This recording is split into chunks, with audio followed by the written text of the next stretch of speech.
Assalamualaikum warahmatullahi wabarakatuh. Waalaikumsalam warahmatullahi wabarakatuh. Yang saya hormati Bapak Primanto dan Ibu Indi Anggraini selaku fasilitator di kegiatan pelatihan pembelajaran mendalam bagi kepala sekolah, dan yang saya hormati serta saya banggakan Bapak Ibu rekan-rekan kepala sekolah beserta pelatihan pembelajaran mendalam yang pada hari ini masih semangat untuk mengikuti kegiatan presentasi dari hasil laporan kegiatan Bapak Ibu semuanya. Di sini saya ingin menyampaikan laporan kegiatan hasil dari workshop Semangat 10 di SMP Negeri 10 Pekalongan setelah saya mengikuti pelatihan pembelajaran mendalam. Kenapa dinamakan workshop Semangat 10? Karena saya ingin Bapak Ibu guru yang mengikuti pelatihan itu tetap semangat, baik dalam melaksanakan, mengikuti maupun mengimplementasikan hasil pelatihan dari workshop ini. Sebelum saya mulai, saya ingin membacakan pantun minum kopi sambil makan donat, sambil ngobrol sampai di ruang rapat. Presentasi saya mungkin sangat singkat, tapi isinya semoga bermanfaat. Terima kasih Bapak Ibu yang tidak kalah dengan Bu Eni. Akhirnya di sini padat dan montok. Baik, saya lanjutkan. Yang pertama adalah pendahuluan. Di sini latar belakangnya yaitu di SMP Negeri 10 Pekalongan sudah kita bersama-sama berkomitmen untuk mengimplementasikan pembelajaran mendalam, di mana dimulai dengan penyusunan RPP. Jadi penyusunan RPP itu yang sebelumnya itu tidak menggunakan pendekatan pembelajaran mendalam, kita berusaha untuk menciptakan pembelajaran sesuai dengan tiga prinsip pembelajaran mendalam, yaitu bersadar, bermakna, dan menggembirakan, sehingga nantinya budaya kolaborasi dan reflektif terus tumbuh. Tetapi tentu saja, kenapa workshop ini diadakan? Karena belum semua guru mengimplementasikan pembelajaran mendalam ke dalam perencanaan atau RPP.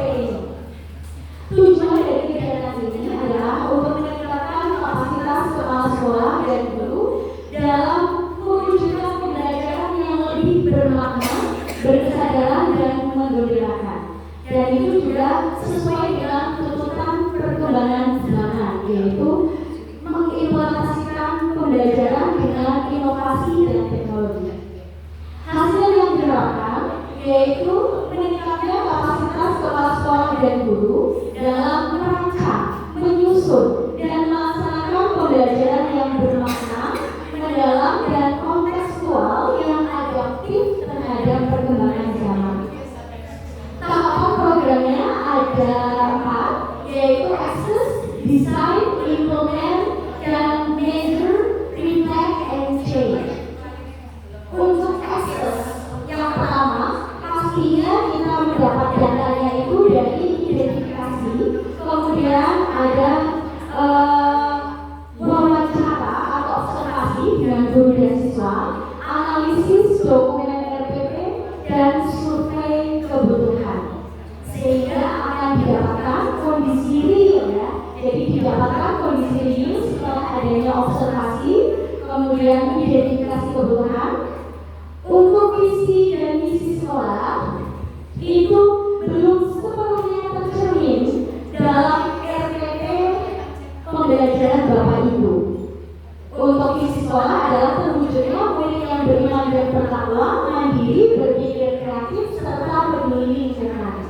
Nah, di sini pembelajaran juga masih berfokus pada materi dan capaian akademik, belum menekankan kepada berpikir kritis sesuai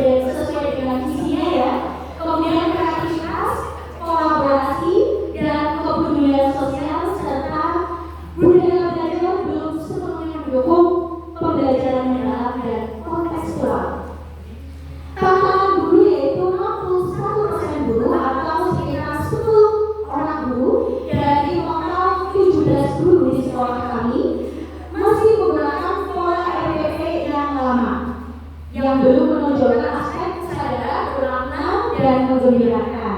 Kemudian pemahaman terbatas tentang equity, project, dan assessment itu masih terbatas. Dan ini menjadi salah satu hambatan dalam penerapan pembelajaran mendalam. Kemudian pemanfaatan teknologi digital juga belum sepenuhnya digunakan oleh Bapak Ibu guru. Tantangan siswa, sebagian siswa masih pasif dan kurang terlibat dalam equity kolaboratif ini. Jadi dalam pembelajaran itu siswa masih belum berkolaborasi. Nah, serta refleksi juga masih jarang diadakan, sehingga hasil belajar belum mencerminkan tujuan sesuai dengan pemahaman mendalam. Di sini kita menggunakan kebutuhan ya, jadi ada identifikasi kebutuhan. Dari hasil dari identifikasi kebutuhan diperlukan pelatihan, pendampingan, dan kepemimpinan kolaboratif agar guru mampu menyusun RPP berbasis pembelajaran mendalam, sehingga nanti muncul kreativitas, kemudian berpikir kritis, dan keterlibatan siswa secara aktif di dalam pembelajaran. Tantangannya tadi sudah saya sebutkan, guru masih menggunakan RPP yang lama. Jadi ada sekitar 10 guru dari 17 guru. 7 guru sudah menggunakan RPP mendalam karena mengikuti pelatihan sekaligus merupakan guru bergerak. Kemudian juga siswa masih pasif, kurang terlibat aktif dalam pembelajaran. Nah, peluangnya adalah dukungan dari kepala sekolah tentunya, kemudian antusiasme guru yang muda, bukan berarti guru yang sudah senior tidak aktif ya. Jadi guru yang muda ini kebetulan adalah guru bergerak, itu antusias sekali dalam melakukan pembelajaran inovatif. Kemudian kita juga sudah punya sarana digital, WiFi, LCD, sehingga Bapak Ibu guru tidak terlalu terkendala dalam melakukan pembelajaran di dalam kelas. Kemudian juga ada hasil rapor pendidikan di tahun 2025, di mana di rapor pendidikan tahun 2025 mengalami peningkatan dari tahun 2024. Di sini sebelumnya di tahun 2024 kemampuan numerasi murid dan kualitas pembelajaran kita masih kuning. Kemudian di tahun 2025 alhamdulillah sudah hijau. Nah, untuk perbandingan rapor pendidikan SMP 10 tahunan di tahun 2024 dan 2025 memiliki peningkatan di semua aspek, baik literasi, numerasi, karakter murid, kualitas pembelajaran, keamanan, dan lain sebagainya. Tetapi walaupun peningkatannya naik, masih ada yang perlu diperbaiki, yaitu di metode pembelajaran dan model pembelajaran. Untuk desain, yaitu kita merancang program pelatihan yang kolaboratif yang menerapkan nilai-nilai akhlak, gotong royong, dan tangguh dengan pembelajaran mendalam. Setelah itu, tahap selanjutnya adalah penyusunan RPP di dalam workshop itu melalui proses literasi kolaboratif, kemudian project kolaborasi, dan di situ ada assessment autentik melalui pendekatan learning by doing. Nah, setelah itu di tahap selanjutnya ada pendampingan terstruktur dan terakhir refleksi bersama untuk memperbaiki rancangan berdasarkan umpan balik rekam jawab di komunitas belajar atau di sekolah dan kepala sekolah. Kemudian untuk pelaksanaan implementasi program, ini ada perencanaan awal, kegiatan inti, pemantauan dan evaluasi dan refleksi serta tindak lanjut. Untuk perencanaan awal ada sosialisasi kepada Bapak Ibu guru, karyawan, identifikasi kebutuhan, kemudian ada FDD, asesmen awal, dan penyusunan jadwal, pemilihan narasumber dan lain sebagainya. Kemudian kegiatan ini di situ mulai pelaksanaan workshop, penyusunan perangkat pembelajaran mendalam. Setelah itu di sini ada measure, reflect, dan change. Untuk measure atau evaluasi, refleksi, dan perubahan, di sini proses evaluasi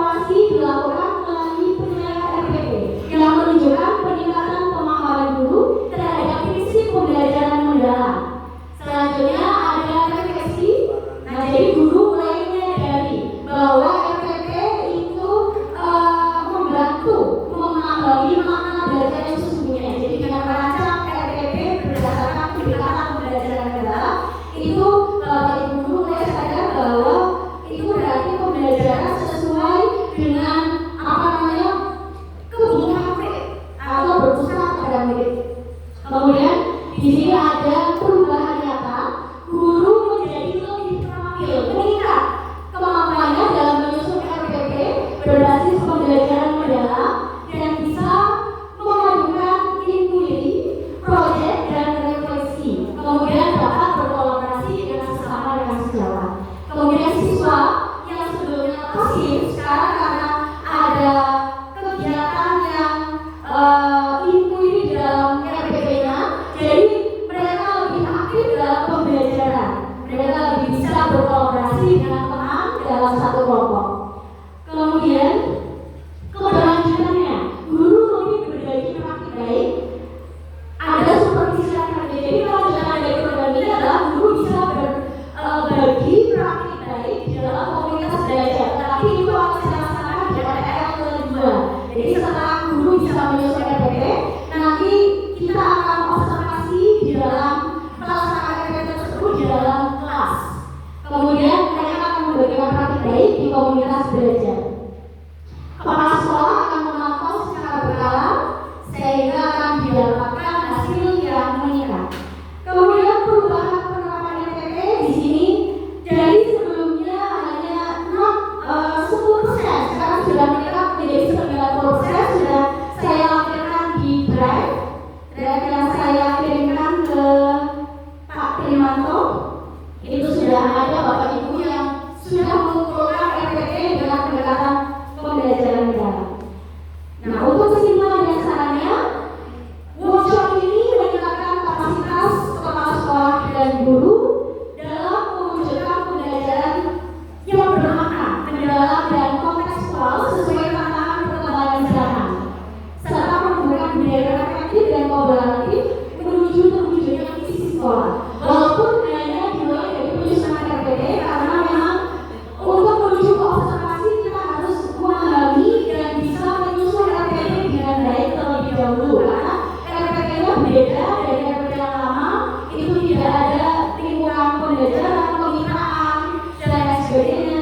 Nah, di RPP yang baru itu ada. Kemudian di sini saran untuk kepala sekolah yaitu tetap melakukan pendampingan berkelanjutan dalam penerapan RPP serta mendorong kolaborasi antar guru. Untuk guru yaitu setelah menerapkan hasil dari RPP ini diterapkan ke dalam pembelajaran di kelas, kemudian bisa membiasakan refleksi. Ya, sebetulnya Bapak Ibu guru jangan melakukan refleksi. Selanjutnya untuk yang ketiga, siswa pembelajar yang aktif dan kreatif dan mandiri serta bereksperimen, berkolaborasi dan menghasilkan karya yang autentik. Untuk dinas pendidikan bisa memberikan dukungan, kebijakan, fasilitasi dan pendampingan agar program berkelanjutan dan bisa berdampak. Nah, ini sudah ya. Ini waktu lagi, pendidikan akan menjadi perkaya. Jatuh di jalan tertawa bersama.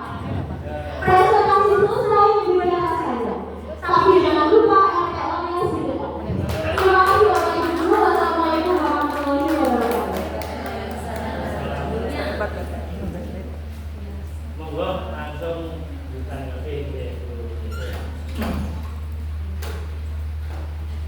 Terima kasih presentasinya. Yang sudah dilaksanakan sekarang secara kolaboratif ya. Tadi kan ini inquiry kolaboratifnya diawali dari merencanakan pembelajaran tapi ya nyusunan RPP bersama dengan Mas saya. Pasti saya percaya nanti Mas akan melanjutkan tahap berikutnya untuk melengkapi kemampuan guru dalam implementasi pembelajaran yang menggunakan prinsip PM. PU yang saya tanyakan, mungkin ini sudah ada dalam, berarti sudah akan diganti untuk inquiry berikutnya. Bagaimana Bu Agnes mendampingi guru yang tadi sudah berkolaborasi bersama dalam membuat RPP, merencanakan pembelajaran. Ini apa yang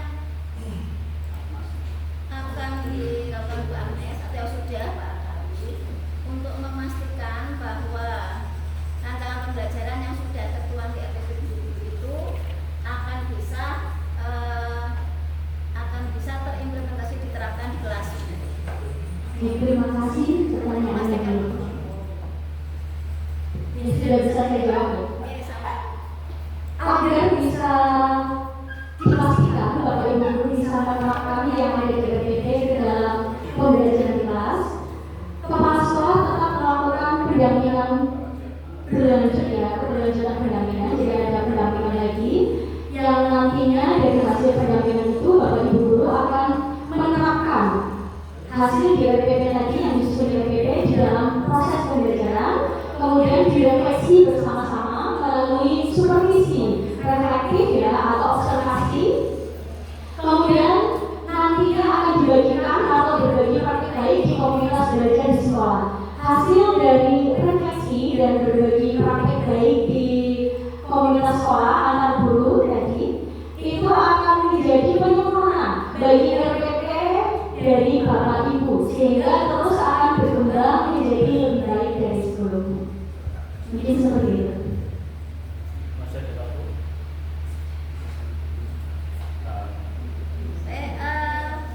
Kali itu ditambah sedikit memantap waktu. Untuk kalau selama ini mungkin Bu Anda sudah mengoreksi atau menilai observasi tentang RPP yang dibuat oleh Bapak Ibu.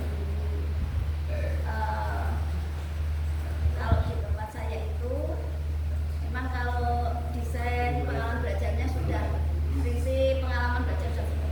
Nah, ada ini tantangan di pengalaman belajar ke tempat saya itu yang masih ada walaupun tidak semua guru itu kadang mengaplikasi itu tidak sampai ke dunia nyata. Aplikasinya konsep ke kalau di barangkali di SMP 10 itu di antara yang belum itu prinsip PM atau pengalaman belajar PM atau mungkin asesmennya yang masih terlihat belum puas oleh Bu Agnes sendiri belum puas, ini titik ini yang belum puas. Baik, terima kasih. Ini saya tunjukkan ya untuk contoh RPT di saya yang sudah dikumpulkan oleh guru. Di sini kebanyakan Bu yang banyak Bapak Ibu tulisnya itu sintang pembelajarannya. Jadi mereka lupa sintangnya itu tidak dicantumkan. Berarti di pengalaman belajarnya nih. Nah, misalnya di sini. Nah, kalau di sini itu sudah bagus ya, sudah lengkap. Ada yang mereka menggunakan problem based learning, tetapi mereka tidak menuliskan sintang-sintangnya seperti itu. Jadi tidak lengkap di pengalaman belajar. Kalau di assessment juga beberapa juga ada. Ya. Nah, kalau di sini sudah ya. Di sini ada sudah lengkap, sintangnya sudah ada. Ini juga kemitraan pembelajaran ada, lingkungan pembelajaran ada, dan pemanfaatan digital. Nah, mereka juga terkadang sulit untuk menuliskan kemitraan pembelajaran karena mereka bingung itu kolaborasinya dengan siapa ya. Nah, seperti itu. Jadi kesulitan Bapak Ibu guru juga untuk mencari kemitraan pembelajaran. Kemudian ada pemanfaatan digital. Jadi ada sebagian Bapak Ibu guru yang tidak bisa mengintegrasikan pembelajaran dengan digital. Tuh, bisa menggunakan Whiteboard, Mentimeter, refleksi, Quizzes. Kali ini sudah diintegrasikan ke pemanfaatan digital. Kebetulan di SMP 10 sudah punya format RPP khusus. Jadi saya buatkan format seperti ini. Jadi kopinya menggunakan SMP 10 mungkin berbeda dengan contoh-contoh yang ada di luarnya. Nah, yang membedakan adalah kesiapan. Kalau di kami ditambahkan kesiapan belajar peserta didik. Karena SMP 10 Pekalongan merupakan sekolah inklusif, di mana 30 lebih peserta didik itu berkebutuhan khusus. Jadi kita butuh untuk mengidentifikasi kesiapan belajar peserta didik baik di ranah kognitif, afektif maupun psikologi. Jadi kita tambahkan di RPP-nya. Kemudian kita juga tambahkan minat belajar peserta didik berdasarkan gaya belajar yang sebelumnya itu mungkin tidak ditambahkan ya.